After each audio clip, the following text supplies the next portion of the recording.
قبل فاصله خوب يزشور دبل انا نحتنا باران ولا 5 سجو لنا 5 6 مرات سجو شديد زحمي انا بيجي جديد فرسان دي زحمين جو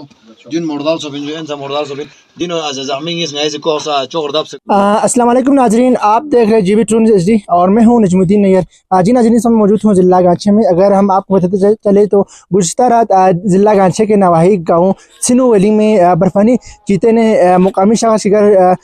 پہ حملہ کی ہے، جس کی وجہ سے ان کی جو مال مویشی ہے وہ لاکھوں کے حساب سے نقصان پہنچائے ہیں۔ متاثرہ شخص جوہر کا کہنا ہے کہ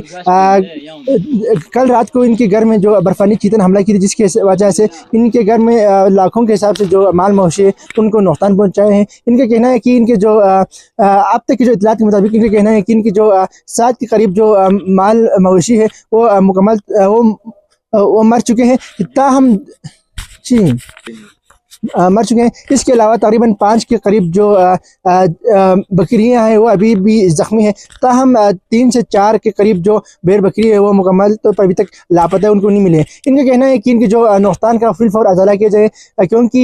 متاثرہ شخص کا کہنا ہے کہ ان کا مکمل جو انحصار اسی کے اوپر ہے، کیونکہ ان کے پاس کوئی اور سورس آف انکم نہیں ہے۔ مزید کیا کہنا ہے آئیے ہم ان کی خود اپنی زبانی جو سنتے ہیں اور اس حوالے سے ان کا کیا کہنا ہے۔ آئیے ہم آپ کو سنو ویلی لے کے چلتے ہیں اور ان سے جاننے کی کوشش کریں گے۔ جی جو مراد سکین سینو چپو سن لگا پونے 3 کے لاس پوجدا دین نگا دین رات اس کا چفیوس دین نگا سے اس کو پھز رات پھرل فاز جو تھن فیو من سرما شور چن چنا جو چجو اور دے بال درچن پونگا اس کو پھنا کوئی کام پھنگا پھول فاز کے بل فاز کو بیز شور دے بال نگا نلتا باران والا 5 سجو دین 5 6 دن مرات سجو شدید زخمی دان بیجو جدید فرسان دي زخمين جو دين مردال سو بين انت مردال سو بين دين از زخمين اس نايز کوسا چوغر دب سے کون دین جدے دي زخمين جدي زخمين جو دے مردال جدے ایشان شادی جو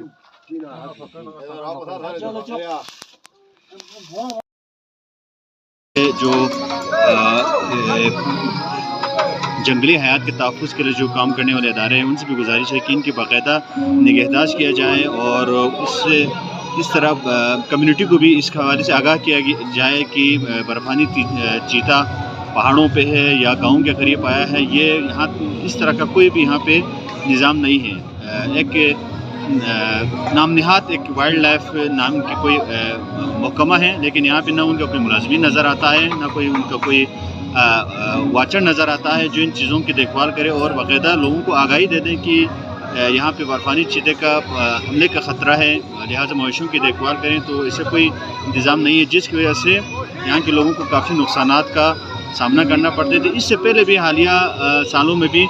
کافی اس طرح بھیڑ بکریوں پہ حملے ہوئے ہیں اور کافی نقصانات ہوئے اور ابھی تک ان نقصانات کا ازالہ بھی نہیں کیا گیا ہے۔